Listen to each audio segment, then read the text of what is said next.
My husband, Brian, whom I supported through thick and thin, was promoted to department head, but then he was taken away by my best friend. He discarded me and the child we had raised together, betraying me as completely as my once trusted friend. It was the lowest point of my life, but thanks to my daughter, who was now an adult starting her career, I managed to recover and move forward. 2 years later, I ran into them unexpectedly in the city. My former best friend sneered as she glanced at the man standing beside me. "A poor-looking old man suits you well," she said smugly. I smiled calmly. "Good to see you, don't you recognize me?" She looked confused. My ex-husband rushed over, panicking. I turned to them both and said, "Let me introduce myself properly. My name is Sarah. Until 2 years ago, I was Sarah Ingram." 2 years ago, my husband Matt, the man I married at 24 after a whirlwind romance, asked me for a divorce. It happened just after he was promoted to department head. I had met Matt when I was a new hire, fresh out of college, and he was my senior colleague and mentor. Not long into our relationship, I discovered I was pregnant. Without hesitation, we decided to marry, and I left my job to focus on our child, Emma, who is now 22 and thriving in her career.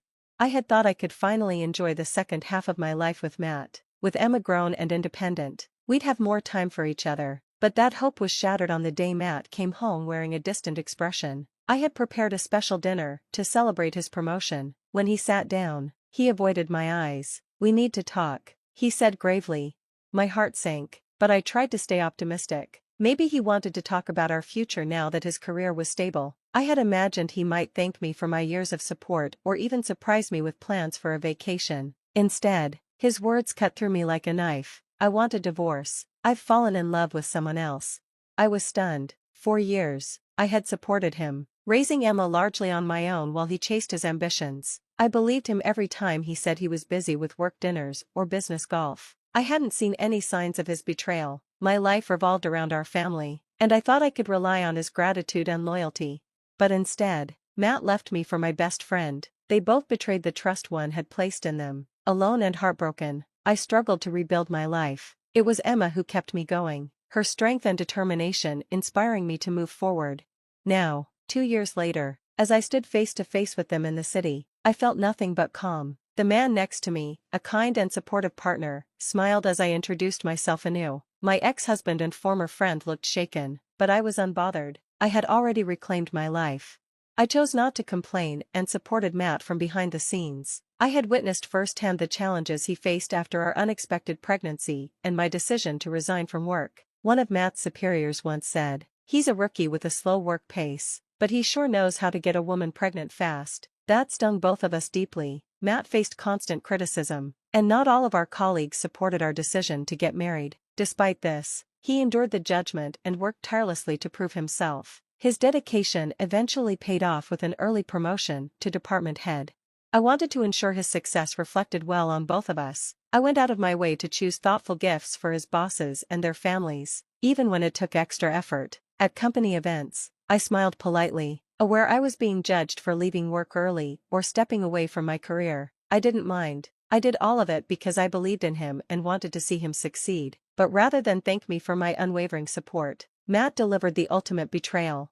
Until the day he asked for a divorce, I hadn't suspected for a moment that Matt was having an affair. Was I foolish? Had I been blind to the signs? I had to know the truth, no matter how painful. "Who is she?" I asked, my voice trembling. Perhaps it was just an infatuation, and he wasn't serious about ending our family. Matt hesitated before responding. "You know her. She's someone close to you." My mind raced as I tried to piece it together. Was it a former coworker? One of Emma's friends? That idea felt too absurd, too inappropriate. It would make Matt look creepy. Could it be one of the families we knew through Emma's activities, like swimming or ballet? But Matt rarely participated in those events. He didn't even drive Emma to her lessons. "Just tell me," I said, my patience wearing thin. He sighed and shouted, "It's Michelle." Michelle? The name struck me like a blow. Michelle had been my best friend since childhood, the person I trusted most. We'd shared everything, our joys, our struggles, and even our families. When Matt and I got engaged, Michelle had asked me to introduce her to one of Matt's friends. She later married him, and they had a daughter, Jessica, who was 3 years younger than Emma. 4 years, we bonded over parenting, organizing barbecues, and sharing advice. I had never imagined she would betray me like this. Memories of Michelle flooded my mind. Once, when I was holding on to some of Emma's outgrown clothes, Michelle had joked, "Holding on to these things like this? That's the sign of a toxic parent. It's just stuff. Sarah, you need to let go, or you'll be that kind of mom." Her words had stung, but I took them to heart and tried to be less sentimental. Later, I gave Michelle some of Emma's old clothes and toys as hand-me-downs. However, I struggled to part with one item, Emma's preschool uniform. It held too many memories of her first year of school. I lied to Michelle, saying I might need it for another child, and asked her to return it once Jessica was done with it. Michelle's marriage didn't last, and by the time Jessica was in kindergarten, she and her husband divorced. When she handed me back the preschool uniform, I was relieved to have it again, even though it was worn and patched, but her words stung as she handed it over. "Must be nice to be a housewife. Huh, Sarah? I'm still dating, but as a single parent, I can't give Jessica a sibling." At the time, Michelle hadn't shared the details of her marital problems. I empathized with her struggles, but I was also dealing with my own disappointments. I had wanted a second child, but Matt's long hours and lack of interest left no room for that discussion. I let go of that dream, feeling grateful that I was better off than Michelle in some ways. But now, hearing Matt utter her name, the betrayal felt unbearable. Michelle, who once accused me of still dating my own husband, had stolen him from me. "The guy you introduced me to left me for another woman, Sarah," she had once said bitterly. I hadn't denied it then, only smiled sympathetically. I never imagined she would turn around and do the same thing to me. Michelle picked a fight with me not long after her divorce. It all started because she'd asked me to introduce her to someone I barely knew, her now ex-husband. When I first met him, Michelle was immediately drawn to his looks and made it her mission to pursue him. I had advised her to take things slow and really get to know him, but she didn't listen. Later, when her marriage fell apart, she blamed me. I was confused but sympathetic, recognizing she needed a friend to lean on during a tough time. I didn't hold it against her.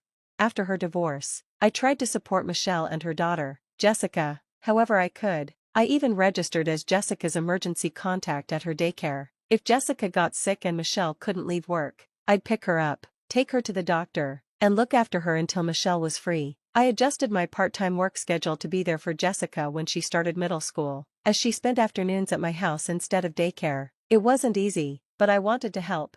When my own daughter, Emma, graduated from elementary school and moved on to middle school, my life took a turn. A clerk at my part-time job got married and relocated, and my company offered me a full-time position. Matt, my husband, supported the idea of increasing our household income, and Emma was on board too. After years of focusing on family, I was excited to take on this new chapter. However, working full-time meant I couldn't continue looking after Jessica after school. Michelle and I had to adjust. Jessica began coming home to an empty house, but I figured it wasn't my responsibility anymore. Life moved on. Over the next 9 years, Michelle and I saw less of each other. Although we didn't meet as often as we had when our daughters were young, I still considered her my best friend. Then, one day, Matt's unexpected words shattered that illusion. "I want a divorce. I'm in love with Michelle." His declaration hit me like a ton of bricks. I tried to laugh it off, thinking it had to be some kind of joke. "You're kidding, right? Michelle is my best friend." But Matt's expression was deadly serious. "I know she's your best friend, but I've fallen for her. I can't help how I feel." I stared at him, stunned. How could a 49-year-old man with a 22-year-old daughter speak so childishly? It felt like I was trapped in some absurd soap opera. "So it's just your crush, right? Michelle would never betray me." Desperate for clarity, I called Michelle. She picked up immediately. "Michelle, can you come over? Matt's saying some crazy things." But instead of laughing it off, Michelle chuckled. "Oh, I already know. Matt told me he was asking you for a divorce today." "You knew?" My heart sank. "You've been talking to him?" Her voice was cheerful, almost gleeful. "Yes, Sarah, I'm sorry, but Matt's in love with me now. He wants to divorce you and marry me." The world seemed to spin. This had to be a cruel joke. My husband and my best friend conspiring together? It was too much to believe. Matt left the room muttering something about going out for a smoke, something he hadn't done since I was pregnant. When had he started again? When he returned, he wasn't alone. Michelle walked in beside him, and they both looked resolute. "Sarah, I'm really sorry," Matt began, "but we've confirmed our feelings for each other. Michelle is the right partner for me now." Despite her words of apology, Michelle's smirk was unmistakable. I couldn't help but snap. "Didn't you already have a boyfriend, Michelle? You always did, even after your divorce. And some of them supported you financially. Her expression hardened. Sarah, don't bring that up in front of Matt. Those boyfriends were just temporary. The truth is, I've always loved Matt. She even mustered fake tears, putting on a melodramatic display. To my shock, Matt reached out and stroked her hair tenderly. Sarah, don't blame Michelle, he said softly, as if this betrayal was something I simply needed to accept. It was like Matt wanted to cast himself as some tragic hero in this ridiculous drama. Watching him and Michelle, I could hardly believe these people were real. My heart shattered as tears rolled silently down my cheeks. I whispered, since when? We've been meeting in secret for a long time, Michelle admitted shamelessly, but we only started talking seriously about marriage after Matt's promotion was confirmed.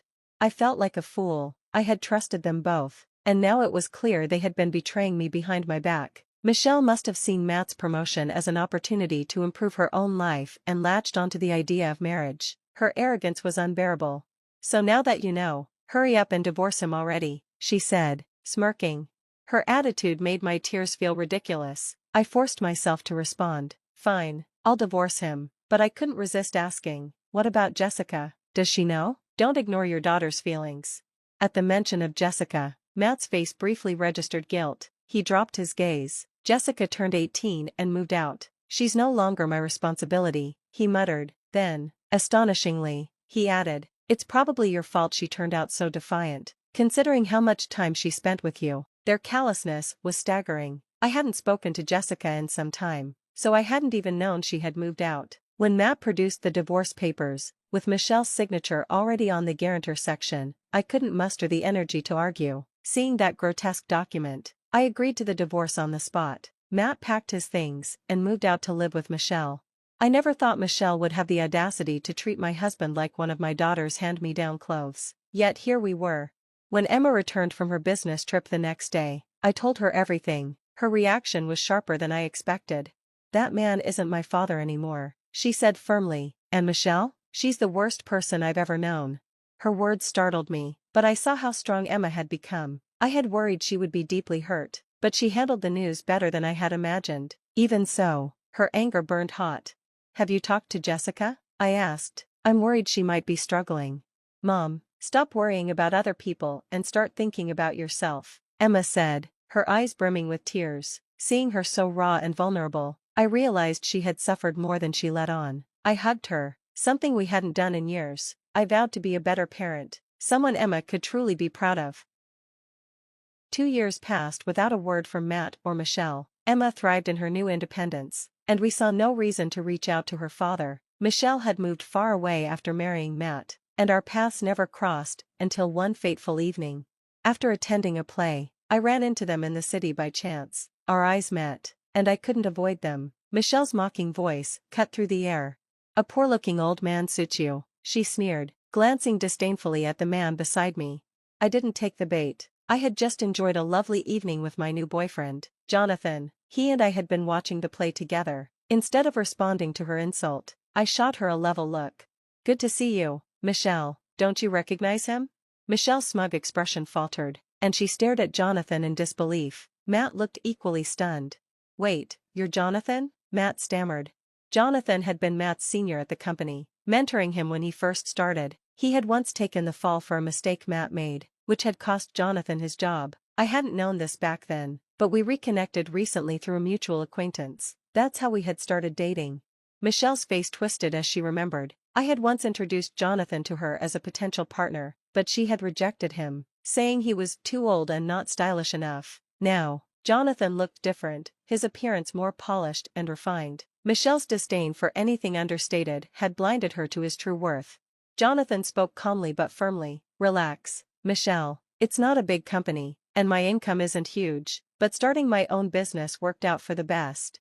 Michelle's eyes widened in horror. What? He's a CEO? She blurted, her crassness on full display. If I'd known that, I wouldn't have married Matt. He's so cheap. Her outburst only made me pity her more. Jonathan, ever composed, simply shrugged. It's not about titles, Michelle. It's about character. Just then, I noticed Emma and Jessica standing nearby. Having overheard the scene, guilt tugged at me. They shouldn't have had to witness this embarrassment, yet their expressions were resolute. still relying on men after all these years, Emma said, her voice cutting through the air like a blade. When will you ever learn? Michelle turned, startled, and suddenly adopted a parental tone. Jessica, Emma, how have you been? But their daughters weren't buying it. Jessica, standing tall, spoke with quiet strength. I loved you once, Mom, but after the divorce, you moved us around and dated random men. It made me uncomfortable and ashamed. I used to wish Miss Sarah was my mom. Her words pierced my heart. I hugged her tightly, feeling a bond stronger than ever before. Jonathan's voice broke the tension. Come on, let's leave these foolish people behind and go have a nice meal. We walked away, leaving Matt and Michelle to their hollow lives. Later, I learned from an old classmate that they had divorced. Matt had finally reached his breaking point after Michelle repeatedly belittled him. Emma and Jessica grew closer, like true sisters. Jonathan eventually proposed, and I accepted. Looking back, I realized my first marriage had been a mistake, but it had led me to where I belonged. Together, Jonathan, Emma, Jessica, and I are building a new life, filled with love and laughter.